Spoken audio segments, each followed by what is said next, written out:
Hello guys. आज हम बात करेंगे यहाँ पे जो वक्फ संशोधन बिल है 2024 उसके बारे में। सबसे पहले हम देखेंगे कि वक्फ क्या होता है।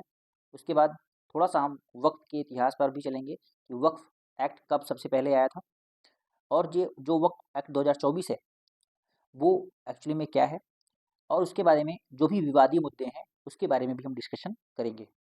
तो चलिए बिना देरी के चालू करते हैं। सबसे पहले मैं आपको थोड़ा सा हिस्ट्री बता देता हूँ वक्फ बिल 2024 के बारे में।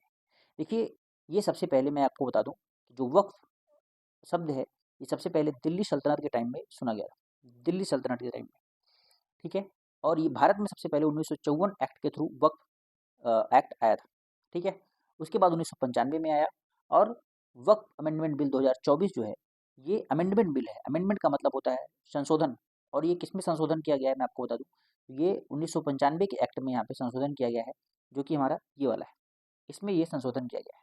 जैसा कि हम जानते हैं कि जो वक्फ अमेंडमेंट बिल 2024 है इसको सबसे पहले लोकसभा से पास किया गया, उसके बाद ये राज्यसभा में भी पास हो गया है, और उसके बाद इस पे प्रेसिडेंट ने भी अपना यहाँ पे सहमति दे दी है, प्रेसिडेंट ने भी अपना साइन कर दिया है। तो अब ये बिल नहीं रहा है।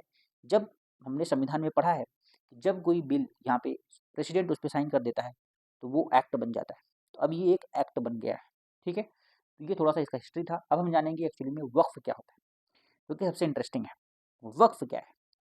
देखिए, जो मुस्लिम समुदाय लोग होते हैं, मुस्लिम समुदाय के लोग जो होते हैं, उनके द्वारा जो है धार्मिक उद्देश्य से भगवान के नाम पर जो भी उनकी चल अचल संपत्ति होती है उसको अगर वो दान करते हैं, धार्मिक उद्देश्य मतलब मस्जिद के लिए, अस्पताल के लिए, कब्रिस्तान के लिए, विद्यालय के लिए, तो उसको हम क्या बोलते हैं, उसको हम वक्फ बोलते हैं। ये एक इस्लामिक प्रथा है जैसा कि हम जानते हैं, ठीक है। देखिए, इसमें कुछ और बातें मैं आपको बता दूं कि अगर एक बार दान दे दिया उन्होंने तो ये दान वो वापस नहीं ले सकते। दान करने वाले को हम देखिए वाकिफ बोलते हैं, और जो दान करने वाला होना चाहिए वो कम से कम 5 साल से मुस्लिम धर्म यहाँ पे फॉलो करना चाहिए, ठीक है। और जो इसको मैनेज करता है, जो भी प्रॉपर्टी है, जो भी वक्त के रूप में एक प्रॉपर्टी आई है, उसको मैनेज करने वाले को हम मुतव्वली बोलते हैं। तो वक्फ क्या है? वक्फ जो है एक इस्लामिक प्रथा है, जो कि मुस्लिम समुदाय के द्वारा भगवान के नाम पर जो है वो दान देने की एक प्रथा होती है। और धार्मिक उद्देश्य जैसे मैंने आपको बता दिया क्या क्या हो सकते हैं। तो आई होप आपको वक्फ का मतलब समझ में आ गया होगा।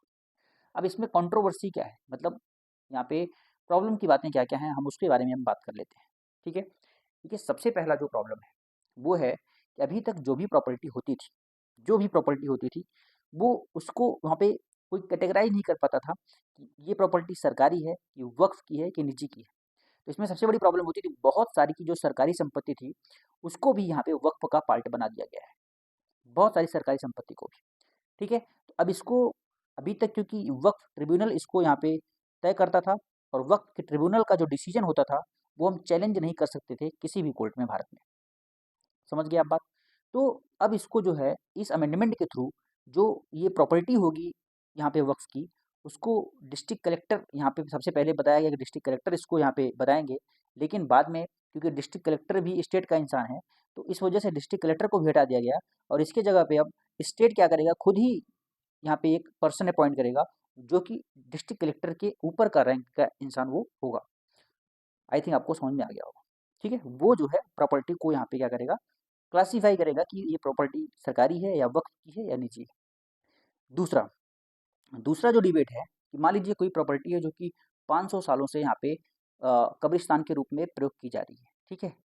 अब ये डॉक्यूमेंटेड नहीं है अगर, तो अब ऐसा नहीं होगा। अब आपको डॉक्यूमेंटेड करवाना पड़ेगा, ठीक है।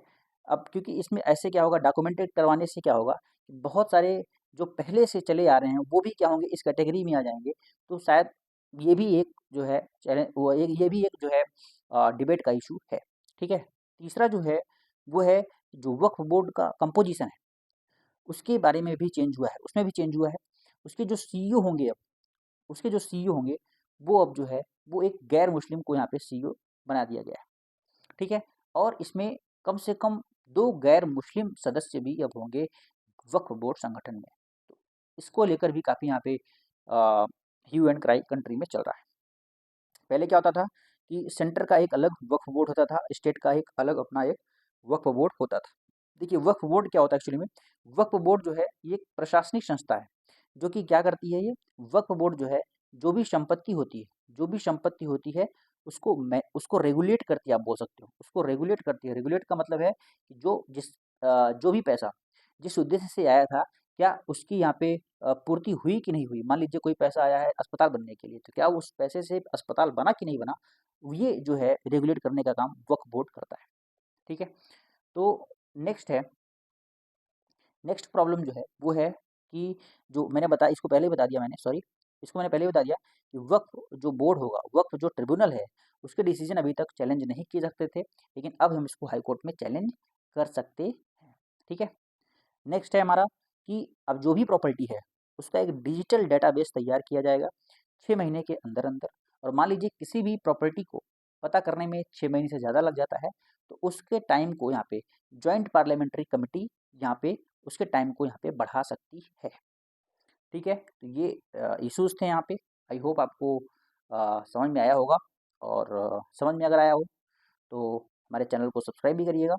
ठीक है। और वीडियो को लाइक शेयर सब्सक्राइब जरूर करें। ठीक है। So thank you for watching this video.